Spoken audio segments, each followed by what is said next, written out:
বিষ্ণু বলেছেন বিপদের প্রথম ধাক্কায় যে সবর ধারণ করতে পারে সেই তো সবুর। এজন্য বিষ্ণু দোয়া করতেন, আল্লাহুম্মা জাআলনি সাবুরা, আল্লাহ আপনি আমাকে ধৈর্যশীল বানান। ওয়া জাআলনি শাকুরা, আপনি আমার শুকরগুজার বান্দা বানান। বিশ্বনবীর যে ধৈর্যশীল, বিশ্বনবীর যে শুকরগুজার পৃথিবীর কেউ আছে? কথা বলেন। এমন তাবৎ কোনো অত্যাচার নাই যে অত্যাচার বিশ্বনবীর উপর করা হয় নাই। বিশ্বনবী মক্কার জামিনে যখন দাওয়াত দিতে লাগলেন, ওনারে পাগল বলা হতো, বলা হতো তুমি পাগল, বলা হতো মুহাম্মদ একটা কবি, বলা হতো মুহাম্মদ হচ্ছে গণক। বিশ্বনবী যখন রুকু দিতেন, সিজদায় চলে যেতেন, উটের পচা নারী ভুরি এনে বিশ্বনবীর কাঁধে ফেলে রাখা হতো। বিশ্বনবীর গলার মধ্যে রশি ধরে টান দেয়া হতো। কয়েকবার বিশ্বনবীর এই ঘাড়ের এই চামড়া ছিঁড়ে গিয়েছে, একবার চাদর টান দেওয়ার কারণে, আরেকবার রশি টান দেওয়ার কারণে। বিশ্বনবী কিছুই বলেন নাই, ক্ষমা করে দিয়েছেন। যেই মক্কার শত্রুরা বিশ্বনবীকে মক্কা থেকে বিতাড়িত করেছেন, এবং যেই রাতে উনি হিজরত করলেন, মাইগ্রেট করলেন, উনি কেঁদে কেঁদে বারবার মক্কার দিকে ফিরে তাকায়, আবার যায়, আবার ফিরে তাকায়, মাতৃভূমির মায়া ছাড়তে পারছেন না। আর বলছিলেন মাক্কা তু আহাব্বুল বিলাদ ইলাইয়া, মক্কা আমার কাছে সবচেয়ে প্রিয় শহর। লাউলা উখরিজতু লামা খারাজতু মিনহা, আমারে যদি বের করে না দেয়া হতো এই শহর থেকে, আমি কোনোদিন এই শহর থেকে বেরোতাম না। এত ভালোবাসতেন বিশ্বনবী মাক্কাতুল মুকাররমাকে। ধৈর্যশীল ছিলেন।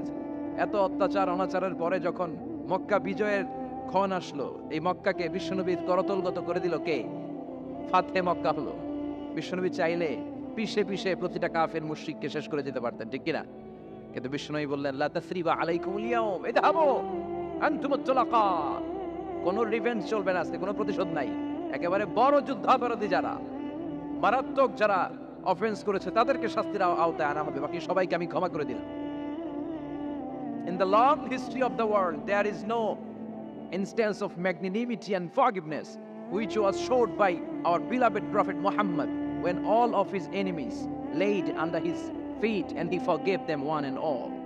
পৃথিবীর ইতিহাসে এরকম নজির কোথাও পাওয়া যায় না, যাকে এত অত্যাচার করে বিতাড়িত করা হয়েছে, নির্বাসন দেওয়া হয়েছে, হিজরতে বাধ্য করা হয়েছে। তিনি যখন ওই শহরকে আবার বিজয় করলেন, কাউকে আঘাত করলেন না, আগুন জ্বালিয়ে শহরটাকে জ্বালিয়ে দিলেন না, ওদের বংশকে নির্বংশ করলেন না, বরং মুচকি হেসে উনি বললেন যাও ক্ষমা করে দিলাম। কি ধৈর্যশীল ছিলেন। আবার দোয়াও করতেন, আল্লাহুম্মা জাআলনি সাবুরা, আল্লাহ আপনি আমার ধৈর্য বাড়ায় দেন। ওয়া জাআলনি শাকুরা, আপনি আমার শুকরগুজার বানান। ওয়া জাআলনি ফি আইনি সাগীরা, আল্লাহ আমার চোখে আপনি আমারে ছোট বানান। ওয়া ফি আয়ুনিন নাসি কাবীরা, আল্লাহ মানুষের চোখে আপনি আমারে বড় বানান। কি মানুষ ছিল, নিজের চোখে নিজে ছোট থাকতে চাইতেন। আমরা নিজের চোখে নিজের বড় মনে করি, এরকম ডাকাইত আছে না নাই? নিজেরাই নিজে মনে করে কত বড় সাহেব, লাট সাহেব। মান তাওয়াদাআ তারাফা, এটা হচ্ছে সুন্নাতুল্লাহি ফিল আরদ। মান তাওয়াদাআ তারাফা, যে নিচে নেমে থাকতে চায় আল্লাহ ওরা টেনে উপরে উঠা, আর যে খালি উঠতে চায়, হিংসা করে অহংকার করে উপরে ঠেলতে চায়, ওরা নিচে নামায় দেয় কে? সাইয়েদনা আদমকে আল্লাহ বললেন, আদম সাল্লিমা আলা উলাইকা নাফার লাম্মা খালাকাল্লাহু আদামা ওয়া কানা তুলহু 60 যিরাআন, নিচে নেমে গেলে যে উপরে ওঠে, আর উপরে উঠতে চাইলে যে নিচে নামে। উদাহরণ দেখেন, আদম আলাইহিস সালামকে তৈরির পর আল্লাহ বললেন, আদম সাল্লিমা আলা উলাইকা নাফার, এই ফেরেশতাদের সালাম দাও। কি দাও? দাও, সালাম দাও। কোনো প্রশ্ন নাই, আল্লাহ সালাম দিব কেন? ফেরেশতারা আমারে দিব না কেন? আমি আগে দিব কেন? কথা আছে কোনো? যেই সালাম দিলেন, সালাম দেওয়ার সাথে সাথে ওনার মর্যাদা বাড়িয়ে দিল কে? এত মর্যাদা বাড়ালেন যে নূরের ফেরেশতারা মাটির আদমকে সেজদা দিতে বাধ্য হয়েছে। চিৎকার করে বলেন ঠিক কিনা? তুমি মাটির আদমকে প্রথম সৃষ্টি করিয়া ঘোষণা করিয়া দিলে শ্রেষ্ঠ বলিয়া, তাই তো নূরের ফেরেশতা করে আদমকে সেজদা, সবার চেয়ে সম্মান দিলে মাটির আদমকে। আল্লাহু আল্লাহু পড়েন, আল্লাহু আল্লাহু তুমি জাল্লে জালালুহু, শেষ করা তো যায় না গে তোমার গুণগান। আল্লাহু আল্লাহু, সুবহানাল্লাহ পড়েন। কি সম্মান আল্লাহ বাড়াই দিলেন। আল্লাহ বললেন, আদম আজকে থেকে তুমি আশরাফুল মাখলুকাত, তুমি খলিফাতুল্লাহ ফিল আরদ, তুমি পৃথিবীতে আমার খলিফা, ভাইস জেরেন্ট অফ আল্লাহ। আল্লাহর খলিফা, আল্লাহর আহকামগুলো পালনের জন্য ভাইস জেরেন্ট। চুরি করলে হাত কেটে দাও, কার আইন? এই কাজ আদম তুমি দুনিয়াতে যেয়ে করবা। জিনা করলে ডেথ পেনাল্টি, হেড অফ, শিরোচ্ছেদ করে দাও, কার আইন? খলিফা হিসেবে মানুষ এসে করবে। মানুষকে আল্লাহ আশরাফুল মাখলুকাত বানিয়ে দিলেন, নিচু হয়েছে বড় বানিয়ে দিলেন। আর শয়তানের অবস্থা কি? শয়তানকে আল্লাহ বললেন সেজদা দে আদমকে। শয়তান যুক্তি দাঁড় করিয়েছে, খালাকতাহু মিন তিন, খালাকতানি মিন নার ওয়া খালাকতাহু মিন তিন। আল্লাহ আপনি আমারে বানাইছেন আগুন দিয়া, কি দিয়া? আগুনের ধর্ম উপরের দিকে ওঠে আর মাটির ধর্ম সে নিচে পড়ে থাকে। আমি কেন সেজদা দেব? শয়তানকে চিরকালের জন্য ইবলিস মালউন, অভিশপ্ত আর জাহান্নামী হিসেবে ঘোষণা দিয়ে দিল কে? এজন্য আপনি ছোট থাকতে চাইবেন, আপনার বড় বানাবে কে? আর আপনি নিজে যদি বলেন আমি বড়, থাপ্পড় মেরে আপনার নিচে নামাই দিবে কে? এজন্য বিশ্বনবী দোয়ায় বলতেন, আল্লাহুম্মা জাআলনি সাবুরা ওয়াজআলনি শাকুরা ওয়াজআলনি ফি আইনি সাগীরা ওয়া ফি আয়ুনিন নাসি কাবীরা।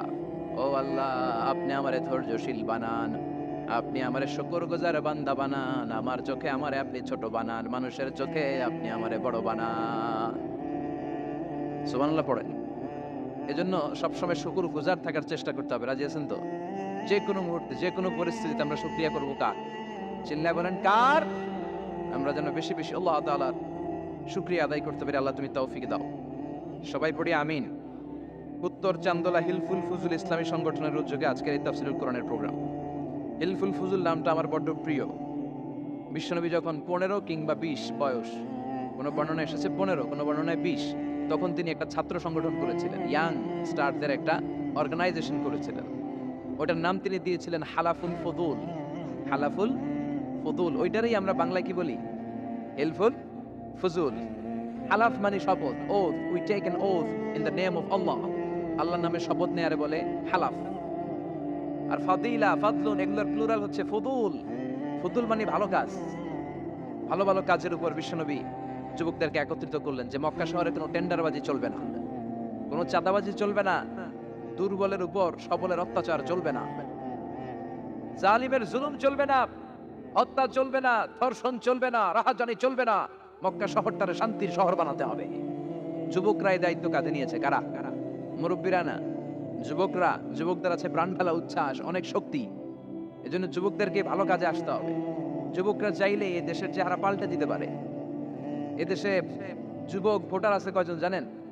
নতুন করে যুবক ভোটার হয়েছে 2 কোটি। কয় কোটি? 2 কোটি না? Can you imagine that? কল্পনা করতে পারেন? They can change Bangladesh, they can change the face of Bangladesh. তারা 56,000 বর্গ মাইলের এই বাংলাদেশের চেহারা পাল্টে দিতে পারে। তাদের অনেক শক্তি। এই জন্য যুবকদের এই শক্তি কাজে লাগাতে হবে। ফেন্সিডিল, গাঁজা, ইয়াবা, হিন্দি সিনেমা, এগুলোর পিছনে দৌড়ানো যাবে, পর্নোগ্রাফির পিছনে ছোটা যাবে। যুবক বয়সে ভয় করতে হবে কারে? চিল্লায় বলেন কাকে? আল্লাহ আমার যুবক ভাইদেরকে তুমি তৌফিক দাও। বিশ্বনবী এই হালাফুল ফুদুল তিনি গঠন করলেন মক্কাতুল মুকাররমাতে। পুরো মক্কা শহরটা শান্তির শহর হয়ে গেল। সুবহানাল্লাহ। আল্লাহ উত্তর চান্দোলা হিলফুল ফুজুল ইসলামী সংগঠনকে তুমি কবুল করো। আজকের প্রোগ্রামের সভাপতিত্ব করছেন আল্লামা অধ্যক্ষ গোলাম সরোয়ার সাইদি পীর সাহেব, আড়াইবাড়ি দরবার। আমার প্রিয় নানা ভাই আলোচনা করেছেন, বয়ান করেছেন। আল্লাহ নানা ভাইকে কবুল করো।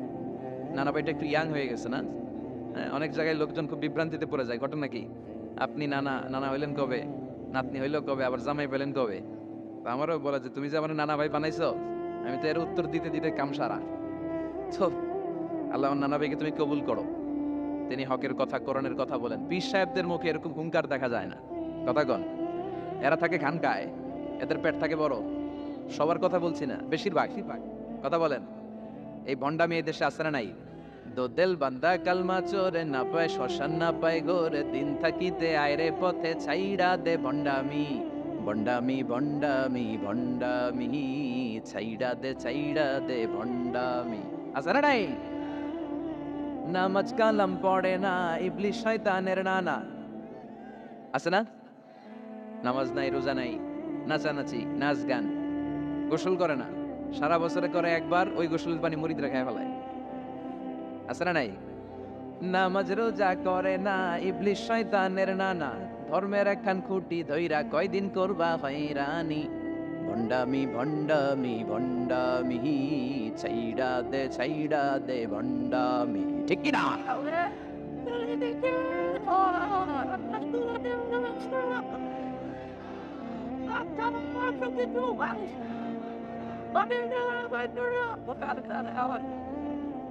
ভণ্ড পীর পীর, আমার নানা ভাইও পীর। কথা কন। পীরে পীরে পার্থক্য আছে না নাই? পীরে পীরে পার্থক্য আছে। এজন্য পীর চিন্তা হবে। এদেশে এই পাক ভারতে ইসলাম প্রচারে ওলিয়া উলিয়াদের, পীর মাশায়েখদের অবদানের কোনো শেষ নাই। কিন্তু চিন্তা হবে, কষ্টি পাথর দিয়ে যাচাই করে নিতে হবে। কারণ এই পীরের আদলে অনেক ভণ্ড এই বাংলার জমিন আছে না নাই? এই ভণ্ডদের সাথে আমাদের কোনো সম্পর্ক নাই। ওনার দরবারে আলোচনা হয়, সাইদ কামালউদ্দিন জাফরি সাহেব যায়, আমরা যাই, দেশ বরেণ্য ওলামায়ে কেরামরা যায়, যারা হকের কথা বলে, যারা কোরআন সুন্নাহর আলোকে বলে, কোনো ভণ্ডামি নাই। যাবেন, প্রতি বছর যাবেন। এরপরে যে কেরাত সম্মেলন হবে না এবার 17ই ফেব্রুয়ারি, আমার প্রোগ্রাম যশোর। আমাকে অনেক বলেছিল থাকতে পারলে আমিও কোরআন নিয়ে কিছু কথা বলে আসতে পারতাম, শুনে আসতে পারতাম কারীদের তেলাওয়াত। যাবেন আপনারা, দাওয়াত করে দিলাম। আল্লাহ আজকের সভাপতিকে তুমি কবুল করো।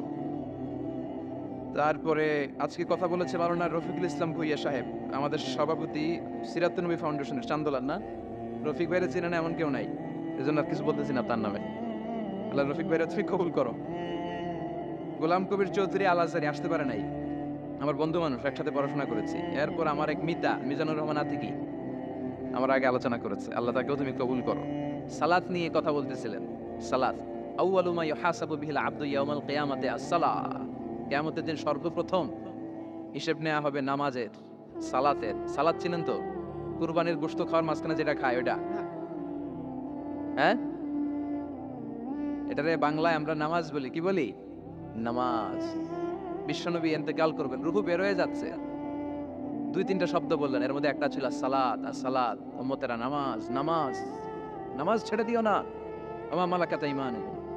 মানুষ ইন্তেকালের আগে শ্বাস বের হয়ে যাচ্ছে, রূহ চলে যাচ্ছে, ওই মুহূর্তে কি জরুরি কথা বলে নাকি ফালতু কথা বলে? সবচেয়ে জরুরি কথাটাই তখন সে বলে যায়, ঠিক কিনা? কথা বলেন। বিষ্ণু বলেছিলেন নামাজ।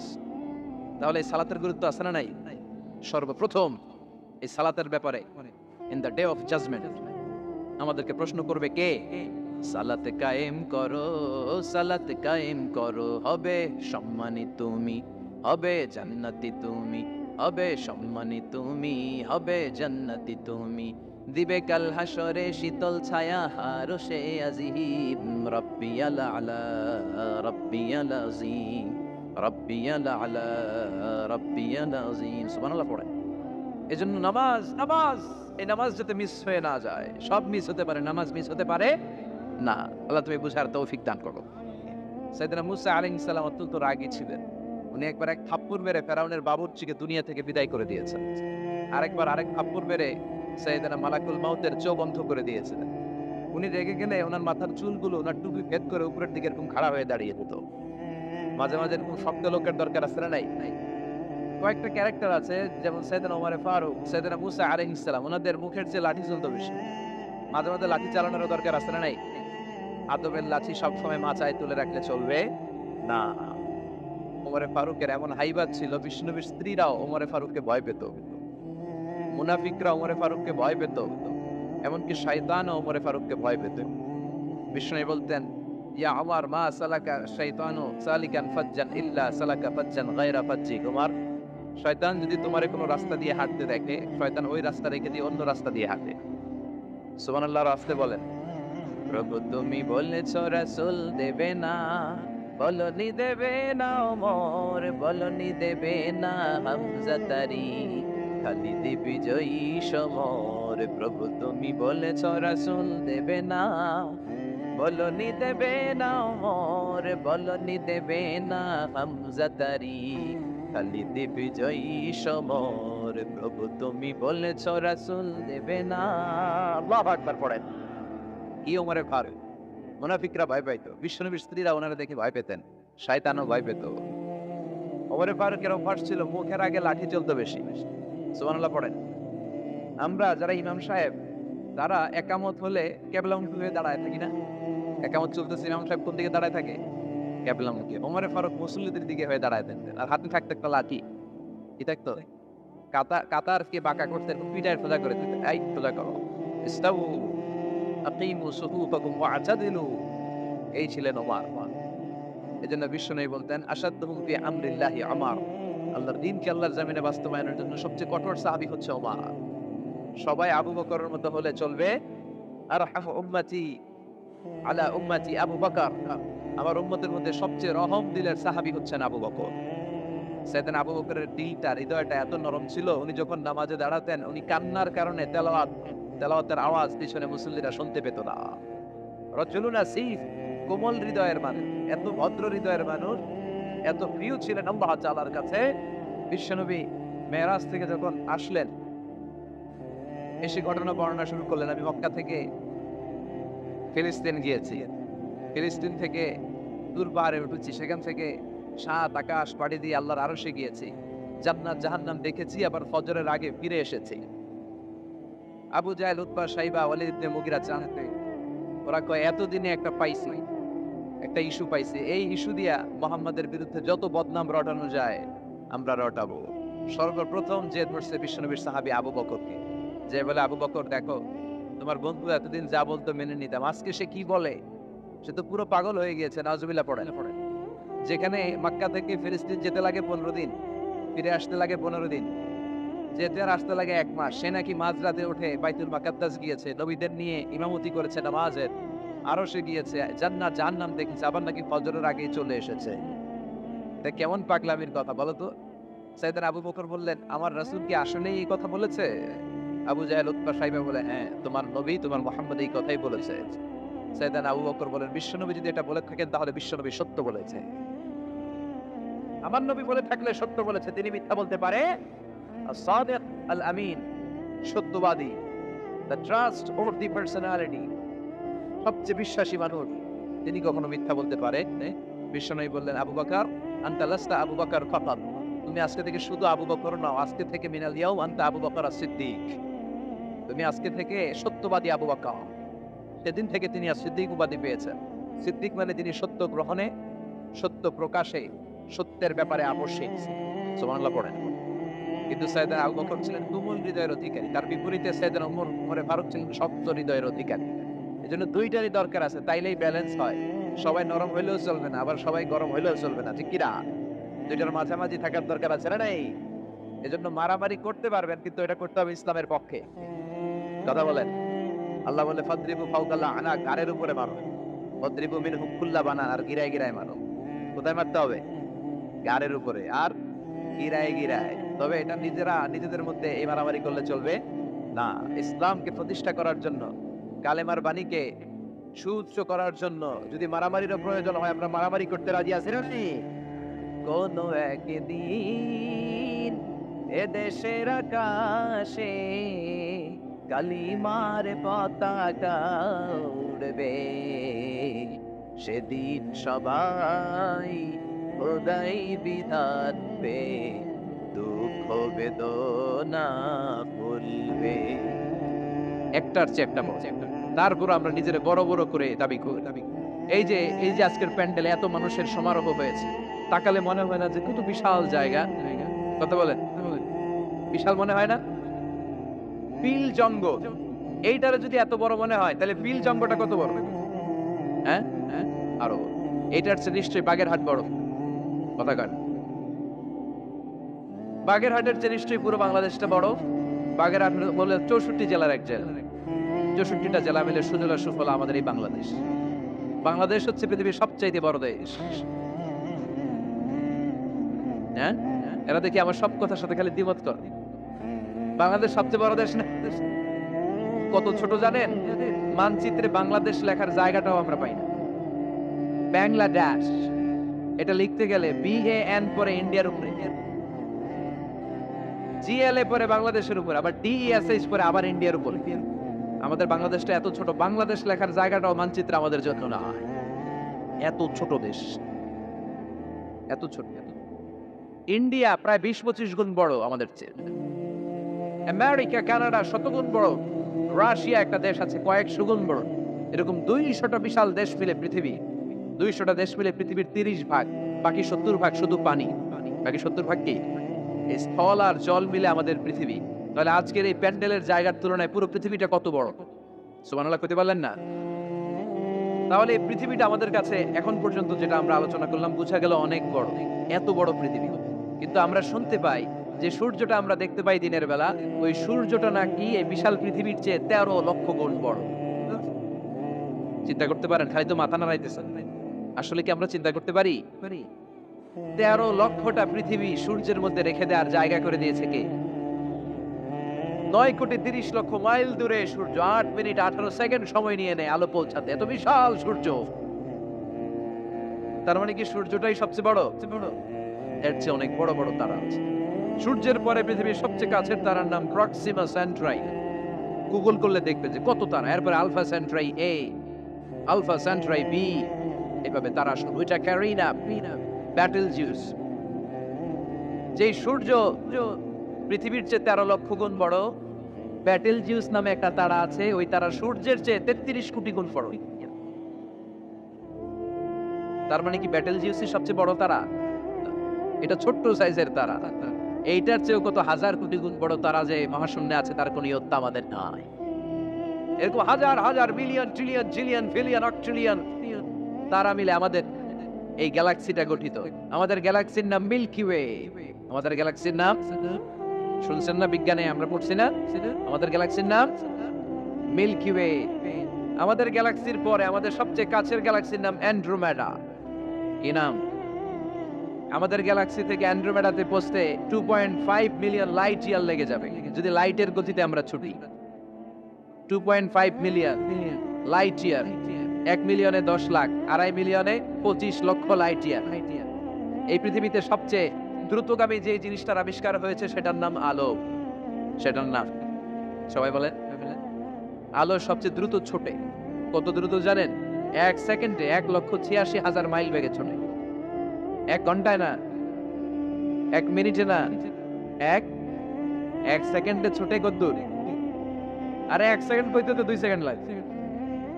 1 সেকেন্ড এটা বলতে বলতে 2 সেকেন্ড লেগে যায়, কিন্তু 1 সেকেন্ডে নাকি সে 1,86,000 মাইল দূর চলে গেছে। এই আলোর গতি সম্পন্ন একটা রকেট যদি কেউ বানাতে পারে, যে রকেটটাও আলোর মতো সেকেন্ডে 1,86,000 মাইল বেগে ছুটবে, এরকম রকেট যদি বানানো যায়, তাহলে এই রকেট দিয়ে আমাদের গ্যালাক্সি থেকে আমাদের প্রতিবেশী গ্যালাক্সি অ্যান্ড্রোমেডাতে পৌঁছতে 25 লক্ষ বছর লেগে যাবে। সুবহানাল্লাহ। বাড়িতে যায় বলবেন সবাই, চিৎকার করে পড়েন আল্লাহু আকবার।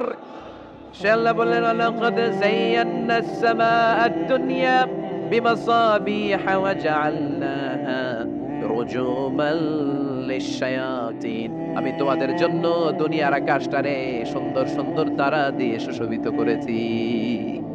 এরকম বিশাল বিশাল তারা, দেখতে তো মনে হয় ছোট্ট একটা ডটের মতো না, একটা ফোঁটার মতো মনে হয় না তারাগুলা? এত বিশাল বিশাল তারা মহাশূন্যে রেখেছে কে? চিল্লায় বলেন কে? এরপরে এই সূরার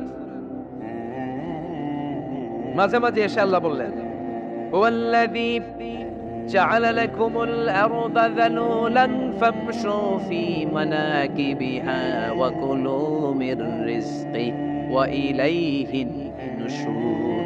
আল্লাহ বলে, আমারে তোরা চিনিস না, চিনে নে। আমি হলাম এমন সত্তা, আমি তোমাদের জন্য জমিনটারে সমতল বানিয়ে দিয়েছি, তাই যেখানে মন চায় তোমরা সুন্দর করে হেঁটে হেঁটে যেতে পারো। তার মানে এই নয় যেখানে খুশি সেখানে যাবা, শেষকালে আমার দিকে ফিরে আসতে হবে, ঠিক কি না? মিনহা খালাকনাকুম ওয়া ফিহা নুঈদুকুম ওয়া মিনহা নুখরিজুকুম তারাতান উখরা। মাটি থেকে বানালাম, মাটির কবরে পাঠালাম, আবার মাটির কবর থেকে আমাদেরকে উঠায়া দিবে কে? আল্লাহ বললেন যালুলান, আমি জমিনকে বানিয়েছি সমতল। আরেক আয়াতে বললেন হুয়াল্লাযী জাআলা লাকুমুল আরদা ফিরাশা, আমি জমিনকে বানিয়েছি বিছানা। সমান সমান না হলে আজকের প্যান্ডেলে এত সুন্দর করে আপনারা বসতে পারতেন? কথা বলেন না। প্যান্ডেলের এদিকে উঁচা, এদিকে নিচা, এদিকে খাড়া, এদিকে তেড়া, এদিকে গর্ত, এদিকে ভাঙ্গা, এরকম হইলে আজকে প্যান্ডেলটা সমান হইতো? এই সমান করে দিছে কে? আমরা যখন বিমানে চড়ি, বিমানের জানলা দিয়ে নিচে তাকালে দেখা যায় আল্লাহ কেমন মনে হয় যে সবুজ কার্পেট বিছাই দিছে। সুবহানাল্লাহ করতে পারলেন না? আবার আল্লাহ বলে, সবুজ কার্পেট দেখে মনে করো না যে তোমরা বেঁচে গেলা, এই সবুজ কার্পেটের ভেতরে আগুন আছে না নাই? আমরা যে পৃথিবীর উপরে লাঙ্গল দিয়ে হাল চাষ করি, গাছ লাগাই, হেঁটে চলি, এই মাটিটার নিচে আগুন আছে। কি আছে? বিশ্বাস হয় নাকি আজগুবি কথা লাগে? রূপ কথা মনে হয় না? এই পৃথিবীর মাঝখানে আছে আগুন, জ্বলন্ত আগুন। আল্লাহ কোরআনে কসম কেটেছেন, ওয়াল বাহরিল মাসজুদ, ফুটন্ত টকবকে সাগরের পানির কসম। আমেরিকান নেভাল একাডেমির সায়েন্টিস্টরা তারা হিসাব মিলাতে পারে না, সাগরের পানি দেখি ঠান্ডা, কিন্তু আল্লাহ কয় ফুটন্ত টকবকে সাগরের পানির কসম। এই গরম আল্লাহ পাইলো কই? তারা ভাবলো নিশ্চয়ই ভিতরে গরম আছে, নাইলে গরম আসলো কোত্থেকে? দেখি তো কোরআনের কথা সত্য কিনা। তারা সব সময় কৌতূহলী, এই কৌতূহলই তাদেরকে মহাবিশ্বের সুপার পাওয়ারের আসনে আসীন করেছে। আমাদের কোনো কৌতূহল নাই, আমগো আছে ফতুয়াবাজি। কথা কন, আমি তবলিগ, বাকি সব কাফের। আমি জামাত ইসলাম, বাকি সব মুনাফিক। আমি আহলে হাদিস, বাকি সব ঈমান হারা। কথা কন। এই গুতাগুতি আছে না নাই, ফতোয়াবাজি আছে না নাই, একজনের পিছনে আরেকজন আছে না নাই। কি কারণে যে ফতোয়াবাজি করে, গীবত করে লেগে থাকে আল্লাহই জানে। এরা কি বুঝে এগুলো করে আল্লাহই জানে। খালি ফতোয়াবাজি, খালি গীবত, কেউ কারো ভালোটা দেখতে পারে না। একজন দাওয়াতি কাজ করতেছে, হকের কথা বুঝাচ্ছে, হাজার হাজার মানুষ তার স্পষ্ট ভাষা আর সহজ সাবলীল ব্যাখ্যার কারণে ইসলামের সৌন্দর্য খুঁজে পেয়েছে, কিন্তু তারেও ঠ্যাং ধরে নিচে নামাতে চায়। এটা বাংলাদেশ, এমন দেশটি কোথাও খুঁজে পাবে না তুমি। আহা, খালি ফতোয়াবাজি।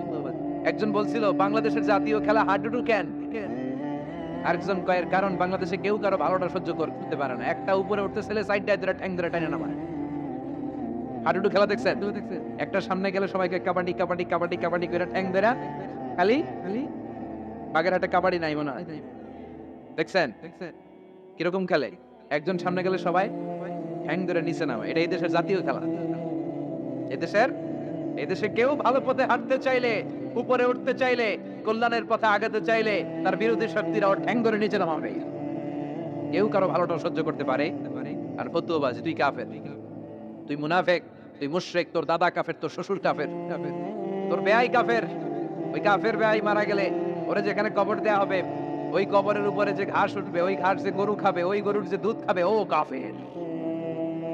কথা কন, খালি ফতোয়াবাজি। এই ফতোয়াবাজি থেকে আল্লাহ তুমি আমাদেরকে বাঁচাও।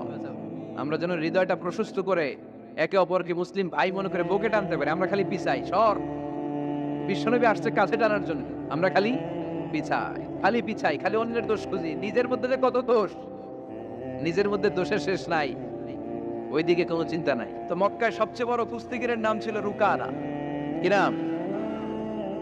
সাহাবারা বিশ্বনবীকে কখনো রুকানার কাছে যেতে দিত না। সাহাবারা ভাবতো বিশ্বনবী যদি রুকানার দরবারে যায় আর রুকানা যদি বক্সিং মেরে বসে, তাহলে বিশ্বনবীর মানিজ্যত নিয়ে টানাটানি। কিন্তু বিশ্বনবী তো শুধু সিলেক্টেড কিছু পার্সোনালিটিদের জন্য নবী হয়ে আসেননি। ওমা আরসালনাকা ইল্লা রাহমাতাল লিল আলামিন, I have sent you as a mercy for the whole world, for the entire universe. ও নবী, আমি আপনাকে গোটা বিশ্বের জন্য রহমত আর বরকত করে পাঠিয়েছি। তো বিশ্বনবী একদিন ফজরের সালাত শেষে লুকিয়ে লুকিয়ে মক্কার সবচেয়ে বড় বক্সার ছিলেন তো বিশ্বনবী তো as a mercy for the entire universe, গোটা বিশ্বের জন্য রহমত, তিনি মক্কার সবচেয়ে বড় বক্সার রুকানার কাছে চলে গেল। যে বলল, রুকানা আসলিম তাসলাম, ইসলাম মানো শান্তিতে থাকবা, দুনিয়ায়ও থাকবা, আখিরাতেও থাকবা। সুবহানাল্লাহ পড়ে। রুকানা বলে, না আব্দুল্লাহর বেটা মোহাম্মদ, আমি তো কালিমা পড়বো না। যদি বক্সিং খেলে আমারে হারাই দিতে পারো তাইলে কালিমা পড়ব। বিশ্বনবী বললেন, আমি তো বক্সিং খেলি না রে বাপ। রুকানা বলল, তাহলে আমিও কালিমা পড়ি না। বিশ্বনবী রাজি হলেন অবশেষে। ভাবলেন, আমি বক্সিং খেললে একজন যদি জাহান্নাম থেকে জান্নাতি হয়, বক্সিং খেললে সমস্যা কই? কি রহমতের নবী, কি অ্যাটিটিউড, কি পজিটিভনেস, কি প্রোঅ্যাক্টিভনেস, অলওয়েজ প্রোঅ্যাক্টিভ। সব সময় ইতিবাচক চিন্তা করতে হবে। নেতিবাচক চিন্তা কারে বলে বিশ্বনবী জানতোই না। সুবহানাল্লাহ পড়েন। বিশ্বনবী রাজি হলেন। এবার বক্সিং খেলার পালা। রুকানা হাফ প্যান্ট পরে গায়ের মধ্যে জাইতুনের তেল মেখে ভেবে লাফাচ্ছে। আপনারা রেসলিং খেলা দেখছেন? তেল মেখে পজিশন নেয় মারার জন্য প্রতিপক্ষকে। তো বিশ্বনবী তার পজিশন নেয় না, বিশ্বনবী দাঁড়িয়ে আছে। রুকানা বলল, মোহাম্মদ, আমি লাফাচ্ছি, তুমি লাফাও না কেন? তুমিও লাফাও। বিশ্বনবী বললেন, না আমি লাফাই না, কারণ আমি সেলাইবিহীন লুঙ্গি পরি। সেলাই ছাড়া লুঙ্গি পরে যদি কেউ লাফায়, বাতাসে সতর খুলে যাওয়ার সম্ভাবনা আছে না নাই? কি লাজুক নবী ছিলেন, কেউ বিশ্বনবীর লজ্জাস্থান জীবনেও দেখে নাই। হালিমাতুস সাদিয়ার বাড়িতে যখন বিশ্বনবী থাকতেন, হালিমাতুস সাদিয়া 5 বছর এই কুরাইশি মুহাম্মদ ছেলেটাকে লালন পালন করেছে। হালিমাতুস সাদিয়া বললে, এই 5 বছরের ব্যবধানে কোনোদিন কুরাইশি মুহাম্মদরে কাঁদতে দেখি নাই। ক্ষুধা পেলেও ছেলেটা কাঁদতো না, ব্যথা পেলেও কাঁদতো না। শুধু লজ্জাস্থানের জায়গা থেকে কাপড়টা সরে গেলে শিশু মুহাম্মদ চিৎকার দিয়ে উঠতো। এবার মারামারির পালা। রুকানা বলে, মুহাম্মদ তুমি মারো। বিশ্বনবী বললেন, তুই মার, কারণ আমি মারলে ওই মায়ের হজম করার ক্ষমতা তোর নাই। বিশ্বনবীর এক হাতে জান্নাতি 40 জনের শক্তি ঢুকায় দিছে কে? তো বিশ্বনবী মাইর দিলে এটাও হজম করতে পারবে? কথা কন, পারবে না। এখন রুকানাও মারে না, বিশ্বনবীও মারে না, খেলাও শুরু হয় না। বিশ্বনবীও মারে না, রুকানাও মারে না, খেলাও শুরু হয় না। এখন রুকানা বলে, মুহাম্মদ তুমি মারো।